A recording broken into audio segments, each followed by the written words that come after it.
Alrighty, so I just got done with a panel with Christian on superheroes and civics. So could you tell me just a little bit, really briefly, what you talked about? Yeah, absolutely. I'm Christian Blauvelt, Deputy Culture Editor for BBC.com, and I just gave a presentation called Civic Lessons from Superheroes, and it's basically arguing that the superhero movies like Iron Man, Iron Man 3, Captain America the Winter Soldier, X-Men Days of Future Past, these films in recent years have really been full of fascinating political undercurrents. Really, they've had a subtext that's really quite radical in many ways, and is actually designed in part to alienate part of its audience. That it's not that these are blockbuster films that make billions of dollars, but actually are not necessarily looking to be big tent experiences for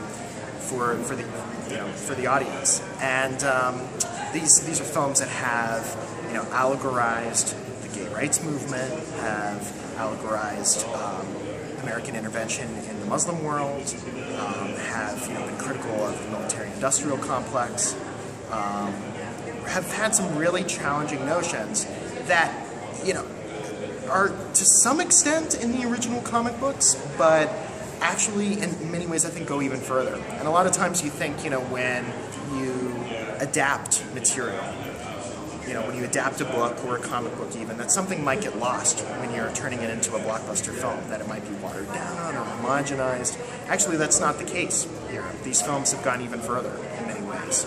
And yeah, I think it's pretty fascinating, just as a phenomenon. So, actually, remember my question. So you said that The Dark Knight was ambiguous, and Nolan's known for his ambiguity. That's true. And then you have, Iron Man and Captain America, which take a stand and say this is the way we should go. Which do you think has a more positive effect on the audience's point of view? Yeah, I mean, it's positive in that it's positive in that the audience responds positively to it, and then the audience will either adopt the belief system of A or B or reject it. I don't know if any, honestly, I don't know if any film is truly powerful enough to really change someone's belief system. I mean, I know that that's kind of a depressing thing to say after going through all of this, but I don't know if film is very powerful, no question about it. But I don't know if, I think that its capacity for really changing people's minds is pretty limited in many ways. There may be an element of preaching to the choir here, which is why, all right, so these films are geared largely for young people. Young people tend to be a little more liberal. Maybe it's just telling young people what they want to hear to a certain extent. That could be it.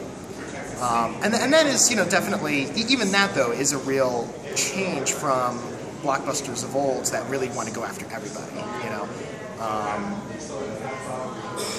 and so I don't know how much, people will really take away from these films in terms of really thinking seriously about U.S. foreign policy or the gay rights struggle or whatever. I mean, maybe some people will, but I think that part of the issue also. Oh well, yeah, that's that's great that you do. But I mean, part of it though is that a lot of people just go into a movie like this and think that it's just popcorn spectacle, and are just going to check out, leave their brains at the door, and not really seriously engage with it. And it's not just young people. It's not just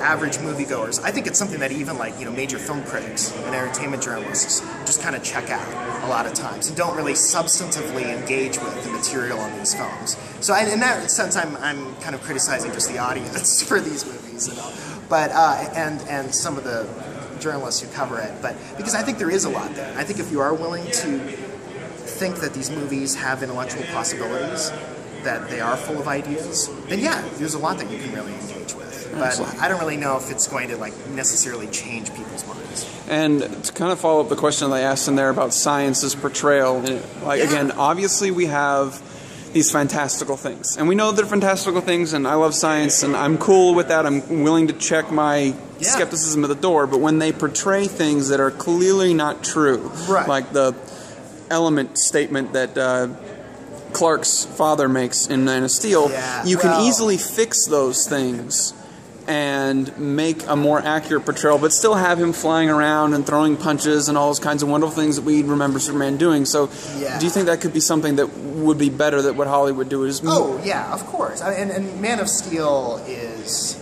like the worst offender, I think, in that regard in so many ways. It doesn't.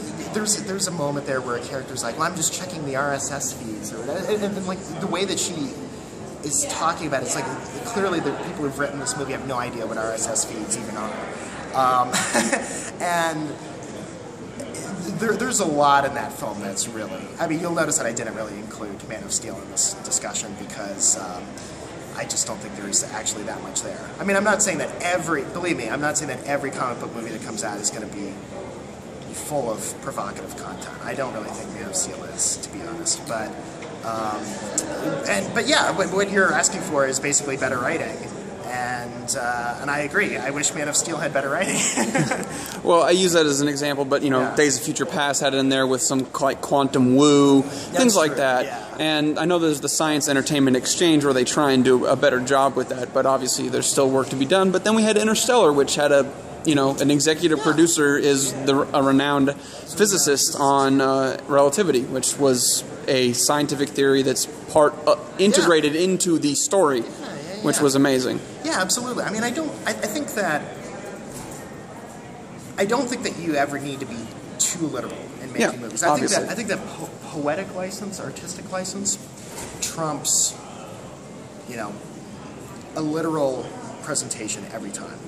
It's all about drama, it's all about narrative, it's about constructing a great story, it's about appealing to people's emotions. And when you do that, then I think that it is actually more likely that you're able to, reach people on an intellectual level. You get them with the emotions first, and then the ideas follow from that. So I usually don't get too hung up on those kind of details. Like I know, like Neil deGrasse Tyson, often picks apart movies. The Starfield in Titanic, was not what it should have been in 1912. I mean, who really cares? I don't. Yeah, I mean, it just seems like that's like not really the kind of thing to get hung up on. But then there are times though that there are films that are just so egregious and extreme, and that takes such liberties that then you can't have suspension of disbelief. I mean, I think like one of the most notorious offenders was Armageddon in the 90s, where like the space shuttles and all are flying around and doing things that space shuttles could never do, and it's just like that movie exists in a place like where the laws of physics don't apply. And there are other films like that. I mean, I think Man of Steel comes pretty close, honestly. And X-Men, I mean, I know it has like the thing with Blink at the beginning, who's like opening up portals and like folds in space. It's pretty out there for sure. All right, well, thank you so much. All right, great.